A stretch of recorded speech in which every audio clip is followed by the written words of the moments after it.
எனப்படும் மருது சகோதரர்கள் தமிழ்நாட்டில் ஆங்கிலேயருக்கு எதிரான விடுதலை போராட்ட வீரர்களின் முன்னோடிகள் ஆவர். மருது பாண்டியர்கள் ஆங்கிலேயரை தமிழ் மண்ணிலிருந்து விரட்ட 1785 முதல் 1801 இறுதி வரை ஆயுதம் தாங்கி போராடினார்கள்.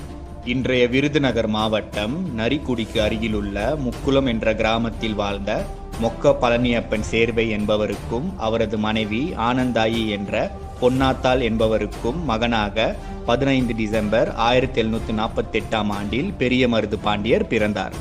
5 ஆண்டுகள் கழித்து 20 ஏப்ரல் 1753 ஆண்டில் சின்ன மருது பாண்டியர் பிறந்தார். பெரிய மருது பாண்டியர் சிவப்பாக இருப்பதால் வெள்ளை மருது பாண்டியர் என்ற பெயரும் அவருக்கு உண்டு.